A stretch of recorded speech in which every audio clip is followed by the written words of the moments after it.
Buenas tardes.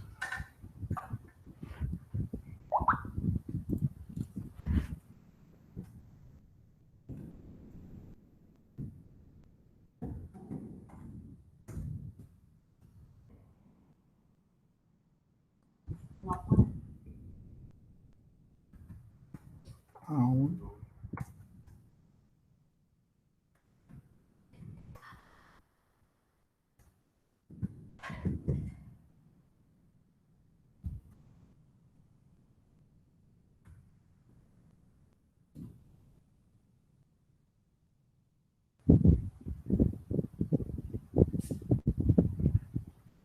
Deme 3 minutos, Alejandrina, por favor. Buenas tardes.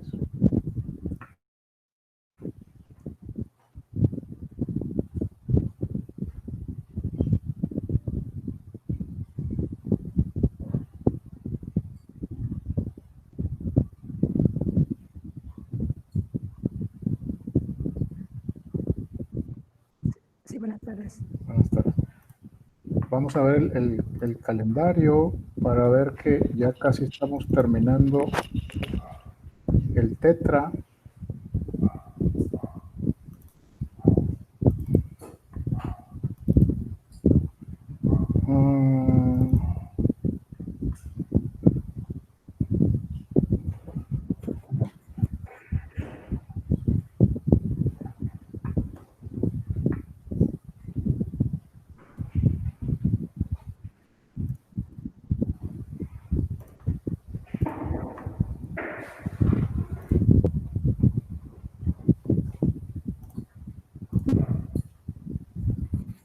Aquí está el calendario, ya las últimas partes. Ya está en la semana 11. La siguiente semana vamos a ver un repaso ya para el examen final. Hoy vamos a ver la actividad 9 de la sesión síncrona que se llama la sociología. Es un tema muy pequeño en el libro, pero por ello menos importante. Es una forma en donde el autor cierra el capítulo de la sociología jurídica y hace una serie de comparaciones con la dogmática jurídica, que la dogmática jurídica vendría siendo pues todos los juristas, los que hacen las leyes. Vamos a darle, tratarlo de ser así muy ágil. Como le digo, es muy pequeño. Vamos a tratar de entenderlo y hacerlo lo más ágil posible. Acuérdense que la sociología jurídica tiene su complejidad.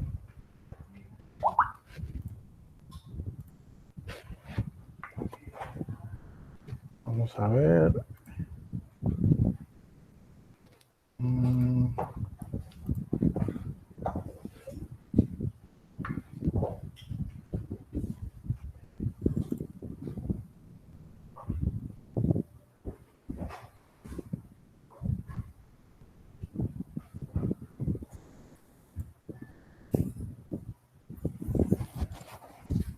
Muy bien. La sociología jurídica, función finalística de la sociología jurídica. Es el último tema, el último título del libro. Vamos a iniciar. Aquí menciona que la sociología jurídica, a prima facie, es un término en latín que significa como en primera instancia o la primera impresión rápida. Y al igual que otras disciplinas, la sociología jurídica parece tener una función dual, una de carácter científico y otra de matiz práctico. Pues sí, la de carácter científico, la de carácter científico es, como lo hemos ido comentando en todas las sesiones, que la sociología jurídica es una ciencia, porque estudia el comportamiento de los fenómenos sociales y cumple con todas las pasos que son característicos para que una disciplina sea ciencia.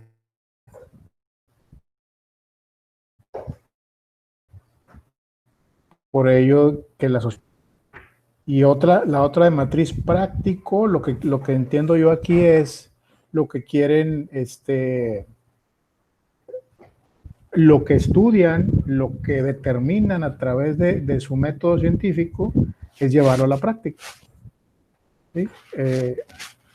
Estudiando cómo se comportan los fenómenos sociales y cómo las leyes creadas impactan en la sociedad. Acuérdense que veíamos la vez pasada cómo los juristas crean las leyes y ahí está la ley y no les importa, no les importa qué tanto afecta o qué tanto ayuda. Una ley es buena o es de carácter positivo cuando trae más beneficios que perjuicios. Entonces, eso es lo que determina si una ley es buena o no. Hay ley de hecho, hay una parte en el,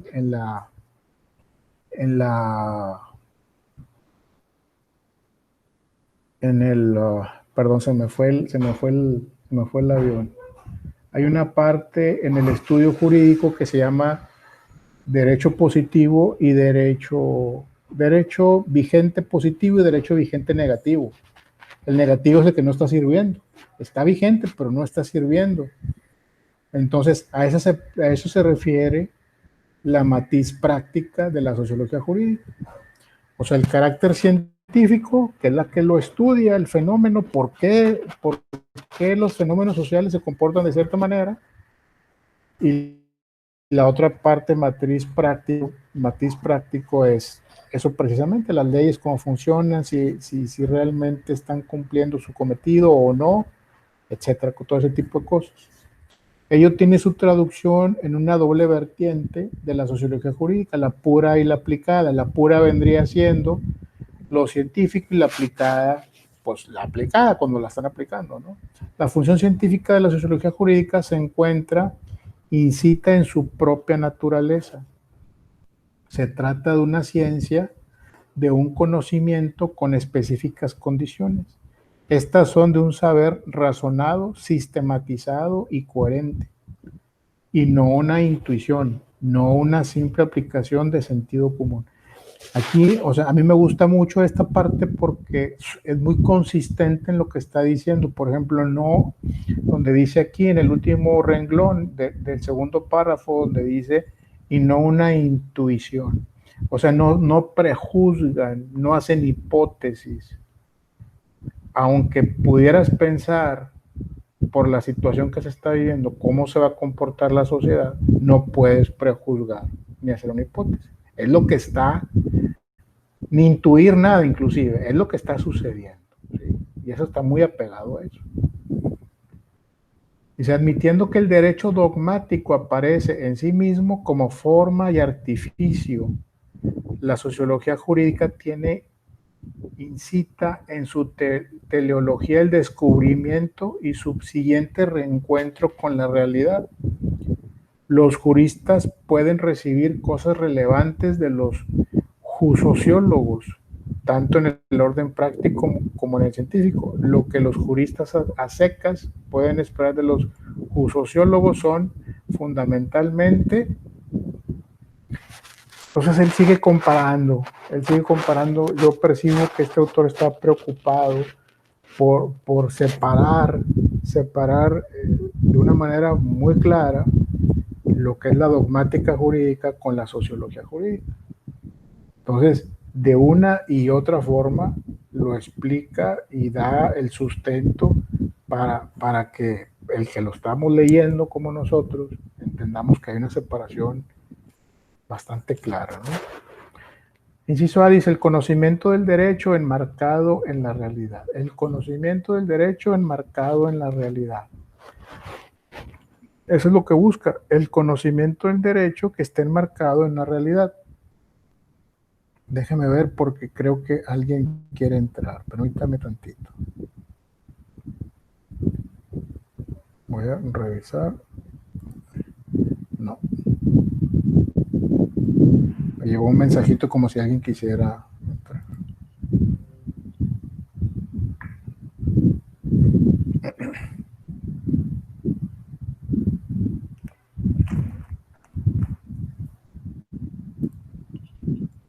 Dice, el conocimiento del derecho enmarcado en la realidad. Hay que traer a la mesa de investigación la relevancia del derecho ordinario, casi no consciente, la diversidad de las prácticas y de los asuntos, la creciente ineficacia de las leyes, etc. Él manifiesta, el autor, y considera que cada vez las leyes son más desapegadas a la realidad de las cosas y, y no están bien sustentadas en los fenómenos sociales y las leyes.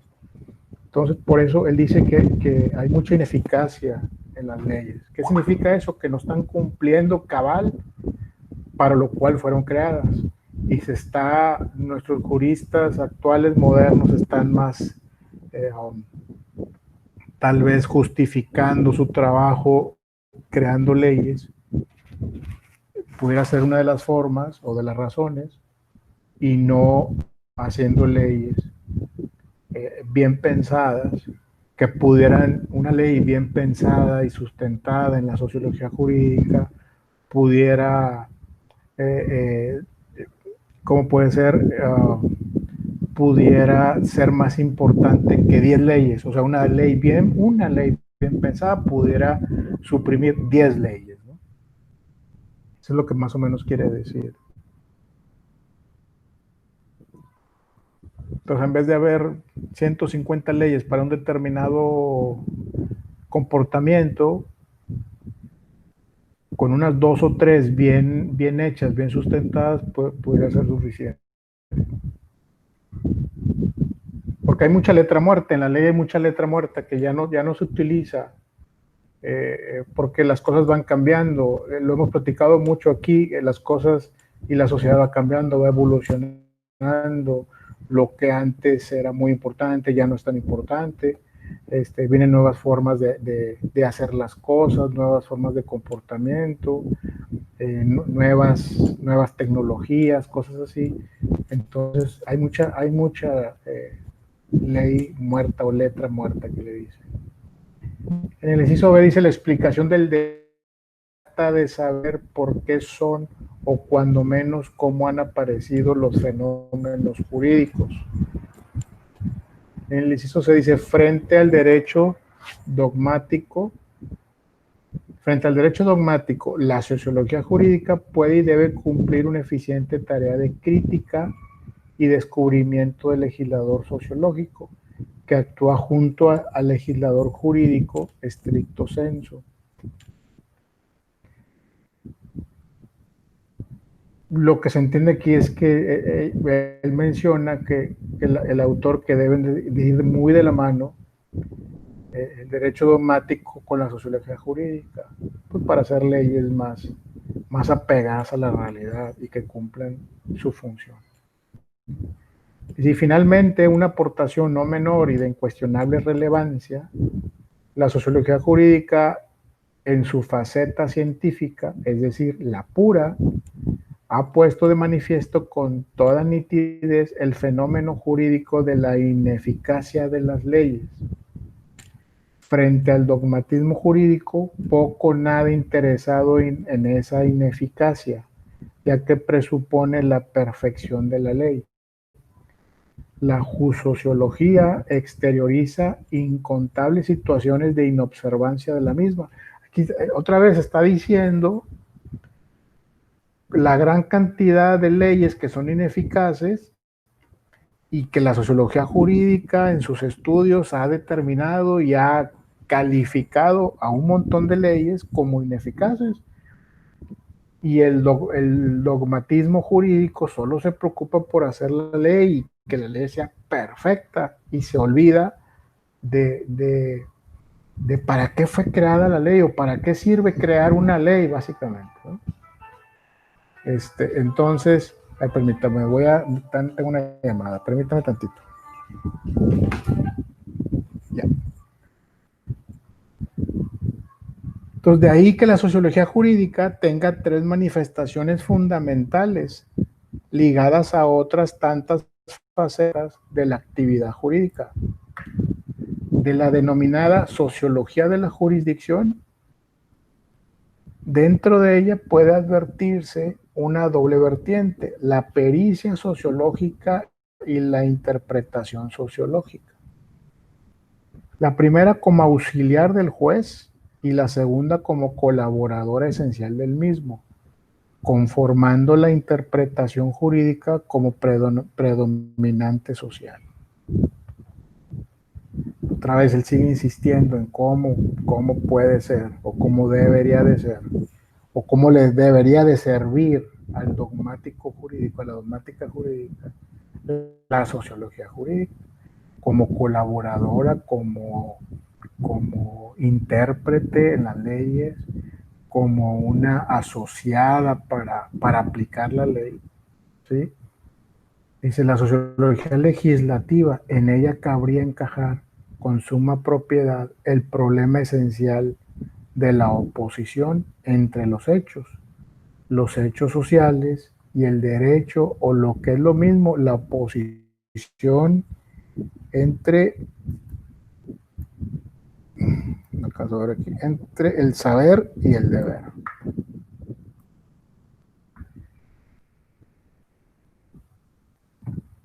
Dice la sociología contractual. En definitiva, el contrato puede ser considerado desde el punto de vista sociológico como una forma sui generis, o sea, para todos, de decisión judicial.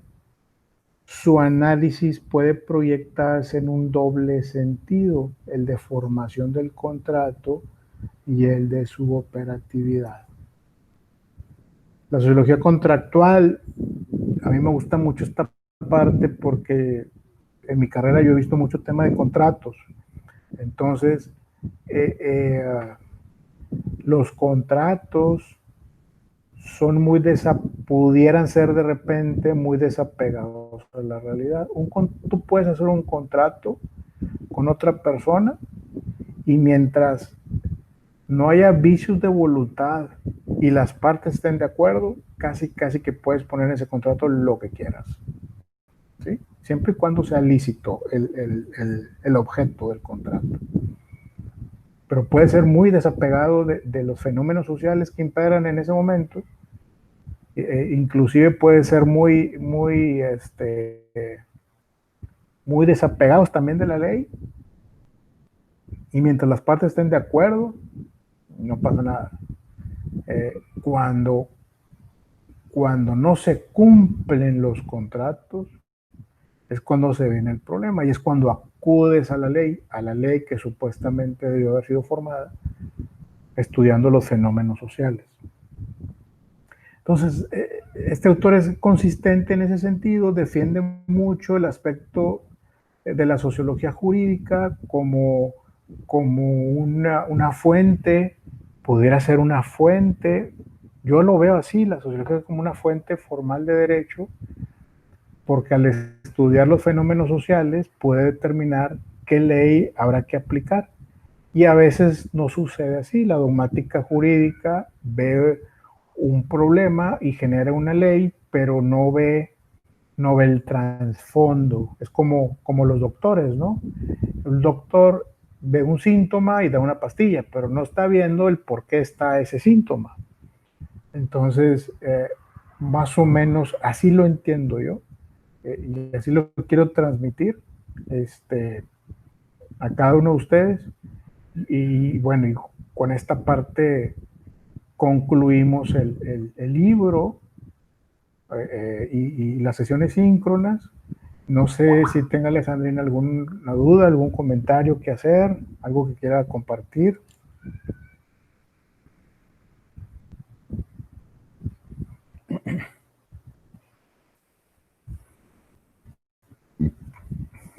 Perdón.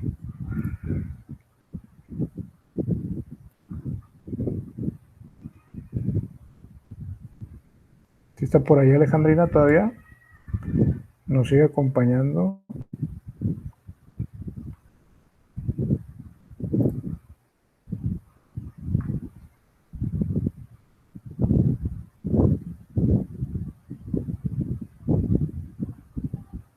Creo que ya salió.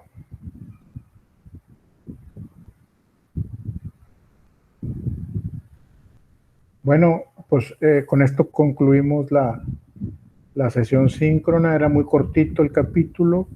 Era un cierre, básicamente, un resumen de lo que Rafael Márquez nos quería decir en su estudio de la sociología jurídica. Entonces, bueno, pues agradezco mucho la atención. Ya vienen los exámenes finales. Les pido mucho que atiendan eso. Hay que leer todos los títulos, todos los capítulos que vimos, hay que leerlos todos. Y bueno, esténse pendiente del aula para mayor información. Vamos a ver ya, a empezarnos a preparar para los exámenes finales. Saludos, buenas tardes.